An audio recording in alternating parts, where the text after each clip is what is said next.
Olá, turma 111, 112, 113. Essa aula iremos fazer uma revisão geral da página 2 à página 17 da apostila número 2. Tem gente fazendo atividade da apostila número 1. A apostila número 1 já foi feita. Nós estamos na página 2 e página 17 da apostila número 2. Se você não fez ainda as atividades da página 2 a 17 da apostila 2, você tem a oportunidade de fazer para adquirir essa pontuação. Como é que você vai 111, 112, 113? Tudo bem? Então, nessa aula, vamos fazer uma revisão geral daquilo que estudamos nessas aulas anteriores. Vamos pedir a presença de Jesus através de uma oração. Obrigado a Deus pelas bênçãos concedidas a cada um de nós. Que cada aluno possa ter saúde, entendimento, que possa ter a tua paz, teu amor, tua alegria e que eles possam se sentir abraçados por ti. Fica conosco nessa aula de revisão. Em teu nome te pedimos, em Jesus Cristo, nosso Salvador. Amém. Bom, nós falamos sobre geologia, né? Geologia é o estudo da Terra. Falamos sobre a geosfera, é a camada da própria Terra. Aí nós falamos que internamente a Terra vai ser formado de 3 elementos, né? Que nós já vimos, que é a crosta, onde nós estamos, depois a camada intermediária é o manto e a última camada é o núcleo. E também, para cada intervalo de camadas, da crosta para o manto e para o núcleo, nós vamos ter essa descontinuidade, né, com seus aspectos físicos e químicos de cada intervalo. Aí pedi para vocês fazerem a página 14, esses números, a página 15 também esses números, que é relacionado à apostila 2, que foi o primeiro conteúdo visto com vocês. Minerais e rochas, lá na página número 4 e 7, e nós vimos com vocês o que são minerais, né? Em minerais nós vimos que são os elementos ou compostos químicos formados pelo processo inorgânico. E geralmente sempre tem uma decomposição química definida. Já as rochas, né, constituem o quê? O agregado de 2 ou mais alguns elementos. E falamos sobre rochas, as 3 grupos. O primário, que é vulcânicas, ou magmáticas, ou ígneas. A segunda, chamada secundária, que são chamadas de sedimentares. E a terceira, chamada terciária, que é as metamórficas. Esses são os 3 tipos de rochas que nós temos. Aí nós falamos na página 16, esse número para você realizar, e a página 17, a mesma coisa. Tudo isso é da apostila número 2. Na página número 7 e 10, nós falamos sobre dinâmica das placas tectônicas. E aí foi um estudo realizado por Wegener, né, no final do século XIX, e ele comprovou que tudo estava praticamente unido em placas e que depois, com esse desmembramento dessas placas tectônicas, vão dar origem ao que nós conhecemos a parte continental e a parte oceânica. Depois nós vimos essas placas que estão flutuando em cima do manto, né? E ela vai formando então esse deslocamento divergente e convergente. Por exemplo, formando áreas elevadas ou áreas abaixo do nível do mar. Aí nós falamos nessa página sobre as principais placas tectônicas que nós temos. E nós citamos aqui a nossa placa aqui, ó, né, a placa sul-americana, que o Brasil está bem aqui, ó. O Brasil está bem no meio dessa placa tectônica. Ao empurrar para lá, ela vai formar então regiões de planalto. E essa aqui empurra para cá, formando as regiões de Cordilheira dos Andes. Na página número 8 e 9, nós falamos sobre um outro processo erosivo, que é a atividade vulcânica, né? Nós falamos as partes mais importantes de um vulcão, e aí colocamos que temos o vulcão explosivo, quando ele lança lá da câmara magmática a sua lava e em contato com a própria atmosfera, ela destrói toda a região. Ela vai fornecer grande consistência de níquel e ferro.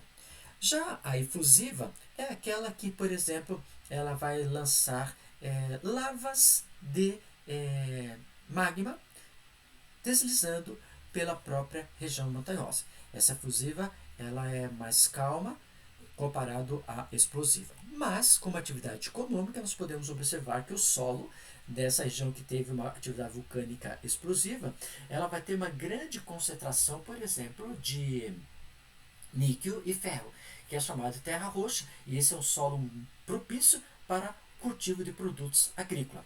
Também tem regiões que são voltadas para turismo, né, atividade de águas termais e rios que passam em cima de antigas atividades vulcânicas que ainda conserva a temperatura do local. Né? Isso é um agente interno. Aí nós temos o sismo, né? O sismo ele vai observar a quantidade de deslocamento dessas placas que ocorrem em cima do manto. Quando temos como consequência o terremoto, é quando ocorre na parte continental. E maremoto, quando ocorre na parte das águas oceânicas. E aí nós temos o sismógrafo, que são aparelhos que registram constantemente essa vibração, esse deslocamento dessas placas para lá e para cá. Também nós temos a escala de 0 a 10, né, a escala de Richter, e também nós temos o hipocentro e epicentro. O hipocentro é onde vai originar esse sismo, e o epicentro ele vai se deslocando até perder a sua força física.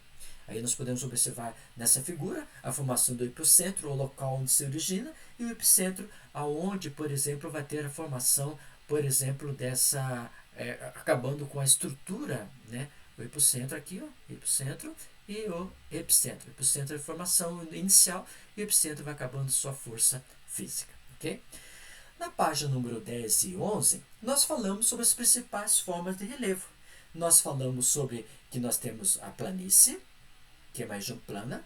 Planalto é uma região plana também, só que está escrito alto, é mais elevado do que a planície. Planície está de 0 a 250, planalto 250 a 1.250 metros a nível médio do mar, conforme a classificação geológica do Brasil.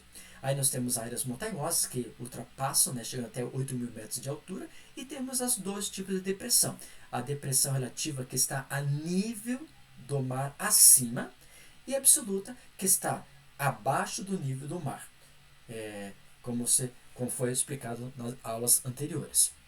Planície, nós temos então o conceito, uma região plana de 0 a 250 metros, e temos exemplos. Planície costeira, que é banhado por um oceano, no caso do Brasil, planície costeira brasileira, atlântica. Fluvial, quando temos um determinado rio, por exemplo, o rio Amazonas, e o lacustre, quando tem a presença de lagos. Planalto seria a segunda forma, e nesse mapa nós podemos observar que Planalto está acima de 250 até 1.250 metros de altitude, e são regiões planas também, só que a diferença é que está um pouco mais elevado do que planície. E nesse mapa nós podemos observar alguns exemplos, né? Planalto de Guarapuava, o Planalto de Ponta Grossa, Planalto de Curitiba, e aqui a região de planície litorânea, né? Depois nós também temos aqui a mesma forma como já coloquei. Montanhas, né, que são áreas irregulares, que vão de 1.250 até 8.000 metros de altitude, por exemplo, a região da cordilheira do Himalaia, no continente asiático. Também nós falamos sobre depressões, que nós temos dois tipos de depressão, né, e relativa e absoluta, que é formado nas regiões onde teve grande predominância de atividades de placas tectônicas. Aí nós temos o conceito, né, que aí nós temos a relativa e a absoluta. A relativa que está acima do nível do mar e a absoluta abaixo do nível do mar, ok? Aí nós vimos na página número 10 e 11 a leitura e fizemos os exercícios da página 14 e 17, daqueles números que tem ali. Tudo isso é da apostila número 2.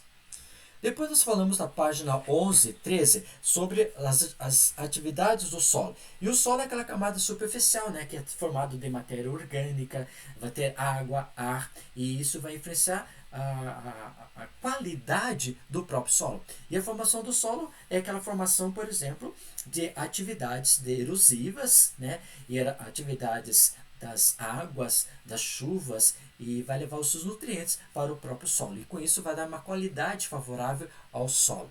Aí temos, por exemplo, arenoso. Quando tem muita areia, a água não consegue, ela absorve toda e não retém essa água. Então o solo se torna impróprio para a plantação.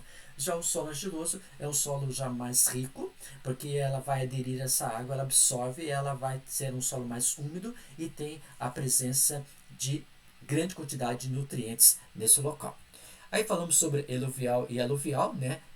A presença de chuvas e a constituição dos nutrientes. E horizontes do solo são as camadas internas. E então, as camadas internas cada vez mais para baixo, nós vamos ter o que? A infertilidade do solo. Então, por exemplo, quando você tem lá na camada do solo, nós vamos ter a matéria orgânica, né? E depois com o horizonte A, B, C, e aí vai terminando com a rocha matriz. Alguns problemas que nós vimos na página 3, né? Falamos sobre desmatamento. Cada vez mais, como vai desmatando a região, vai perdendo seus nutrientes o próprio solo. Falamos sobre churrados, que é a grande concentração de chuvas, a erosão que é provocada por rios ou por águas das chuvas, laterização e lixiviação, né? São elementos que vão ter grande quantidade de elementos químicos e isso vai ser impróprio para o cultivo do solo. As queimadas também já diz, né, quando nós já falamos, o problema negativo que vai acabar com os nutrientes do local. Arados, que vai deixar o solo, máquinas, né, esses solos compactados, solos duros, e isso infelizmente não é propício para o local. Tá? E a calagem, quando o solo ele é muito pH, ele é neutro, então ele é muito baixo, então nós temos que deixar um pH equilibrado e nós colocamos então o cal para a correção do próprio solo. Né? E aí você fez essas atividades, a página 13, 14, 15, 16 e 17. Se você não fez nenhuma dessas atividades, por favor, realize e envie. Essas páginas são relacionadas ao módulo número 1 da apostila número 2. Como eu falei para vocês, estou vistando as notas. A professora Marcela já tem conhecimento dos alunos que estão fazendo as suas atividades, para que tudo vai ser computado de 0 a 10 e você não perca essas pontuações. Que Deus possa estar presente com você e obrigado pela sua atenção. Vamos finalizar através de uma oração. Que a tua presença, ó bom Deus, esteja no lar de cada aluno da 111, 112 e 113. Que eles possam sentir a tua presença no coração deles. Estenda essas bênçãos aos seus queridos pais, aos seus familiares, e que todos possam estar com o seu amor e o seu carinho vindo de ti. Muito obrigado por tudo. Em teu nome te pedimos, em Jesus Cristo, nosso Salvador. Amém. Turma, eu aguardo vocês na plataforma Eclésia.